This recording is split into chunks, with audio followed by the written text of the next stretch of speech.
Hi, cats and kittens, witches and warlocks. It's Amy from Savor, Salvage, Scent. Happy spooky season. We are just a few days from Halloween. It's one of my favorite times of the year, as you can probably tell by my background and how I'm dressed. I love fall. So, thanks for being here with me. For those of you who are new to the channel, Savor, Salvage, Scent mostly focuses on all things perfume and fragrance related, with an occasional other creative project. For those of you returning, thank you so much for your support. And if you haven't yet, I hope that you click the red subscribe button and give the video a thumbs up if you enjoy it. Helps me stay in touch with you and my channel grow. So today, I have been watching, there are so many YouTubers that I love and learn from, and I have been watching a lot of Joss's videos.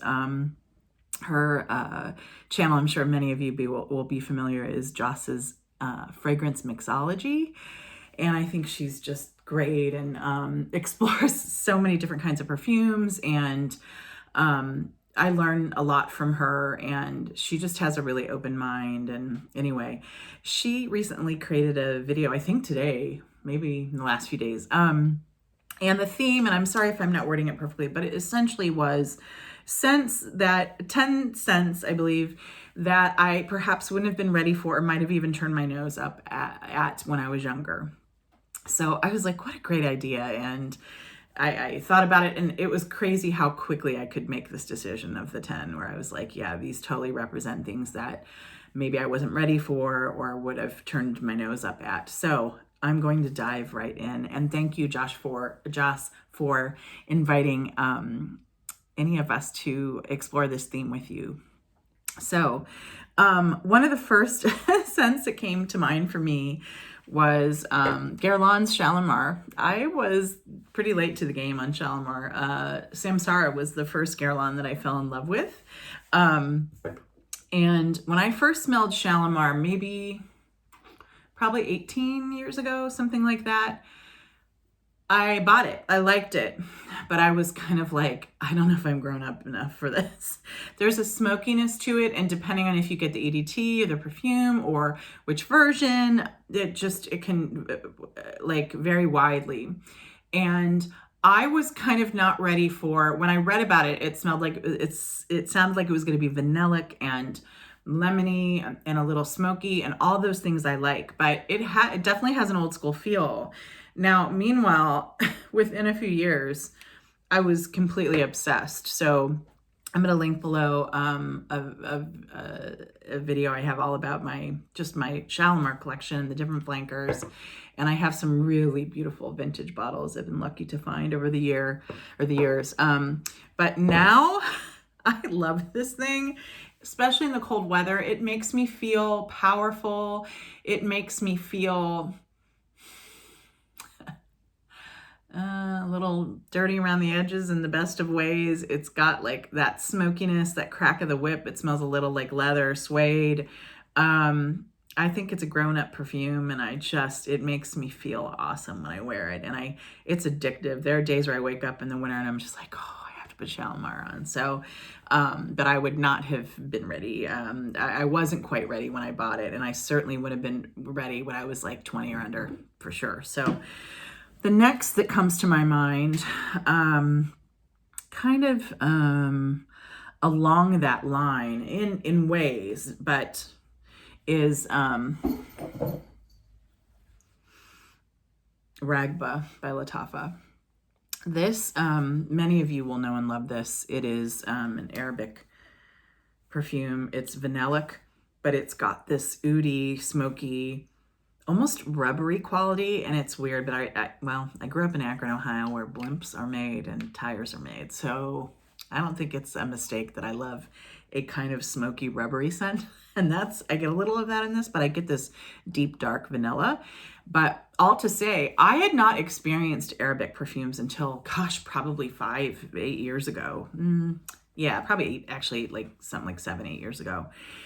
And they feel different. They are, I think, definitely use wood more, earthier, stronger, I find their scents to be more gender bending, which I really appreciate now, but I think maybe I wouldn't have been ready, for when I was 18 or 20.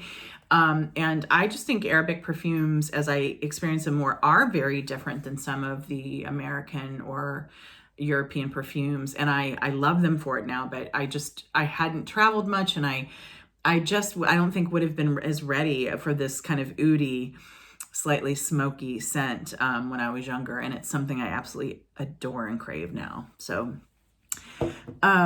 next, let's see. Oh, I forgot to grab one. Next in my mind is anything by Serge Lutens. I'm so glad that I frankly did not I read about the house for years and years, but I didn't start collecting them until about probably even 3, 4, 5 years ago. And I started with Detour Noir, which I think is kind of an easier scent by that house.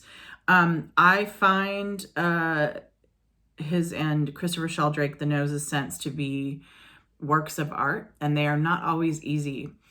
And I for anyone who I think is arty or like a collector, I'm always like, try them, because I think kind of like the best art, I think, in the world, no matter what kind of art you're talking about, you might not always love it, but you respect it. And you're like, this is incredible. This is an artwork. This takes me to a place or places. And it's just, you cannot deny that it's so creative and interesting, groundbreaking. And one that comes to mind for me that I adore and not everybody likes, because again, it's got this, it's very, to me, risk-taking. It's called Araby.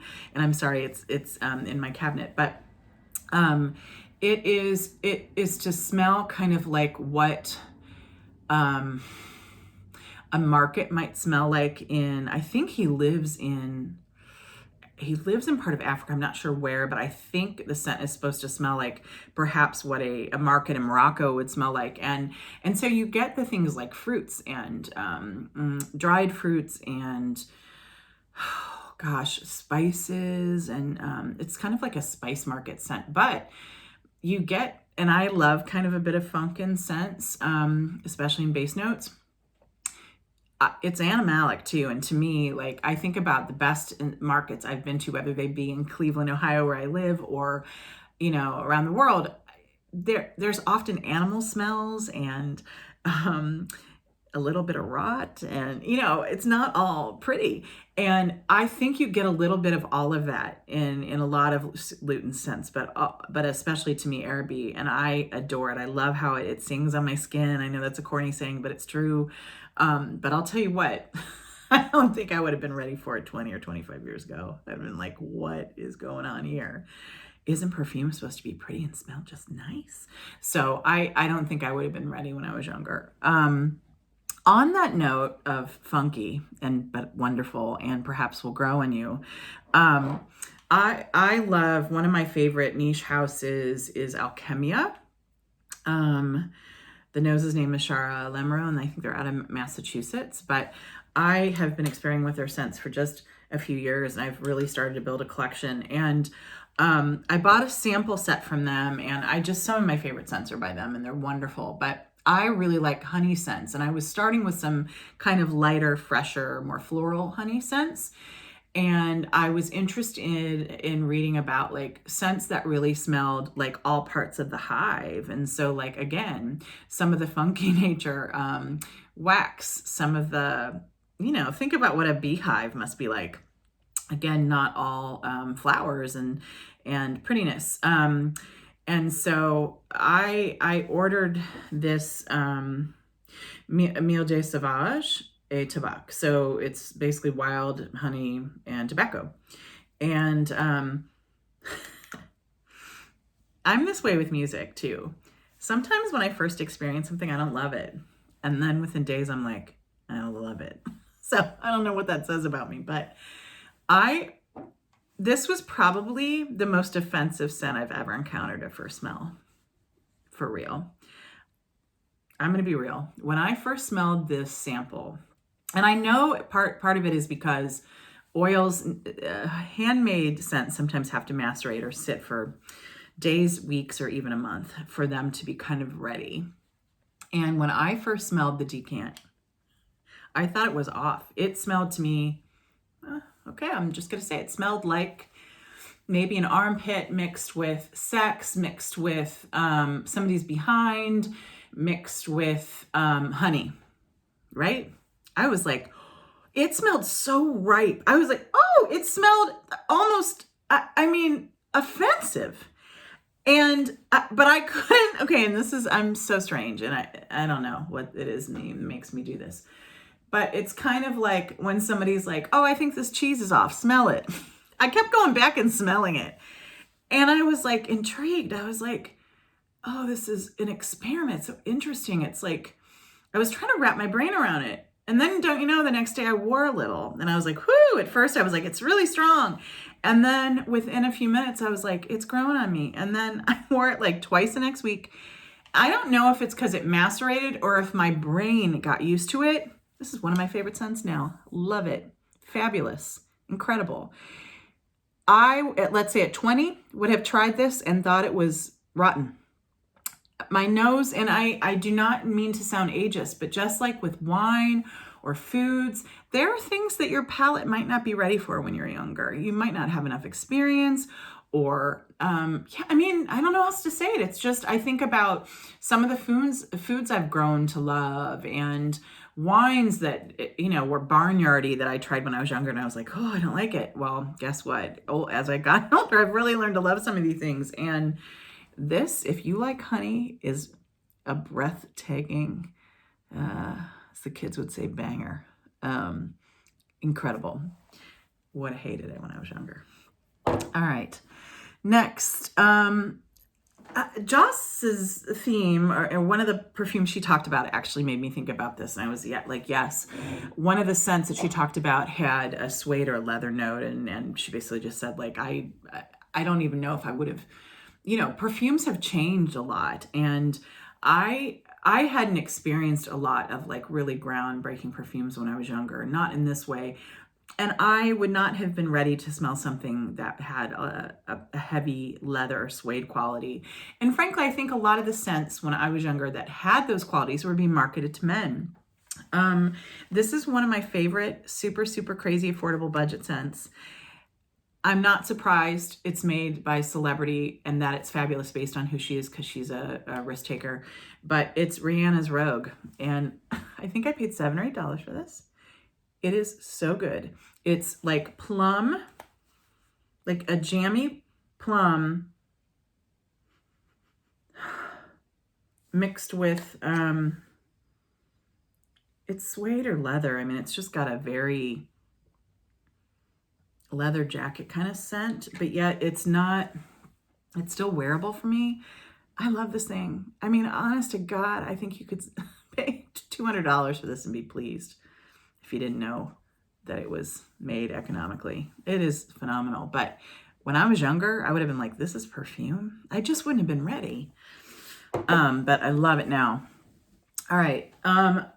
Something that I would have hated probably when I was in my teens or early 20s, and I adore it now, was a lot of people my age, I find, think they do not like patchouli. I was one of those people. And part of it was because when I was, let's say, my senior year in high school, and even though I experimented a lot and went to head shops and hippie stores and stuff like that,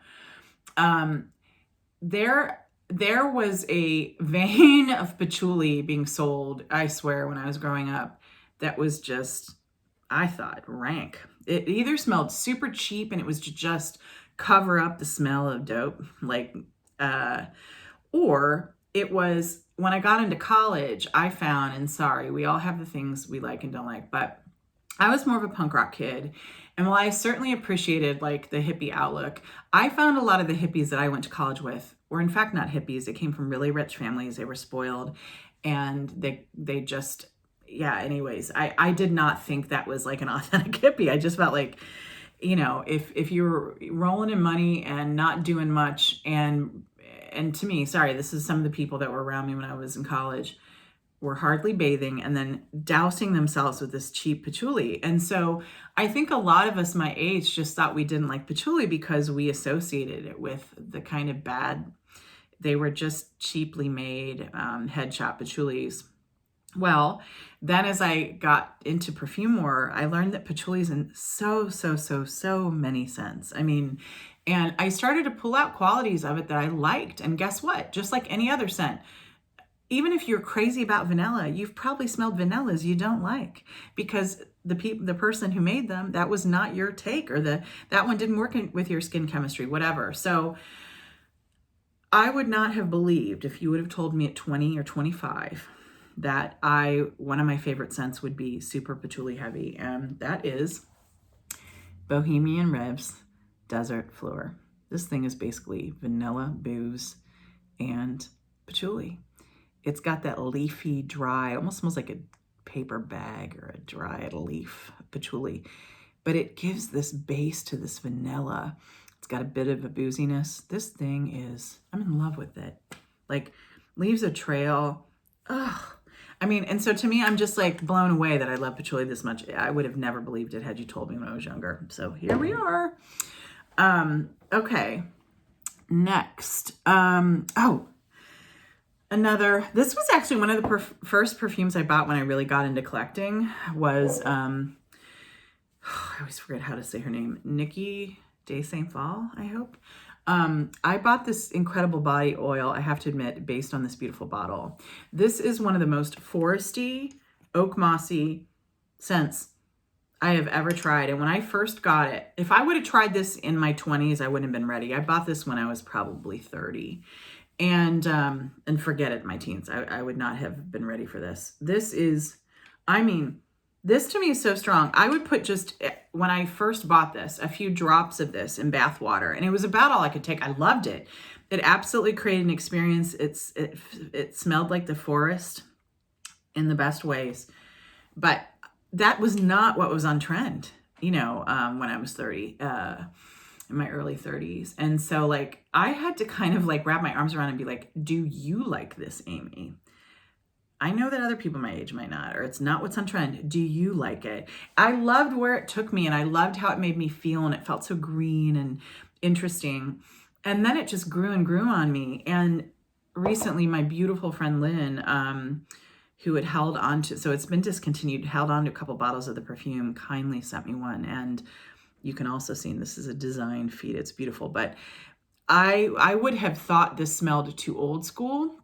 While I loved my mother's Halston, that was her signature scent, there are some similarities, not entirely, but it would have reminded me a little too much of my mother's perfume when I was younger. And, when you're coming of age or individualizing, you don't want to smell probably exactly like your mom or dad, no matter how much you love them. And I adored my parents, but I would not have been ready for this thing in my teens or 20s. I just would have been like, no way, that's an old person's perfume. And now I think it's so gutsy, feminist, amazing. One of my favorites in my collection. I'm so lucky to have it. So wouldn't have been ready for that when I was younger. Kind of along those lines. And it's funny to me because I think if I would have, I saw Paloma Picasso ads all the time when I was growing up. I saw the Tiffany ads for the jewelry, and I saw the perfume ads. And frankly, I just assumed, because I was an artsy girl and, I started my work in museums, I was like, oh, I'm sure I'll love that. And then I smelled it at like, my late 20s, and I was like, kind of not ready. This sat for a while. In fact, I wouldn't believe I actually bought a bottle when I was in my 20s, and I think I took it back or like gave it away. I wasn't ready. If you like the Nikki de Saint Fall, this has some real similarities. Very, very, I think there's vetiver in this. Hope I'm right, but it's oak mossy. Again, I think today this would be sold to men, and I love it. I think it's phenomenal, but it's not, I don't think, pretty enough for today's market for what's sold to women, which makes me crazy. And this is just an artwork. I mean, look at the bottle, and what's inside is really, really, I think, risk-taking. And I actually find some of the scents that were marketed to women years ago to be gutsier than they are today.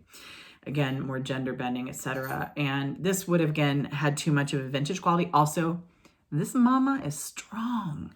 I can only spray a couple of these. I have like oversprayed on this before and given myself a headache, but just a few sprays, it's phenomenal. So, but would not have been ready in my 20s.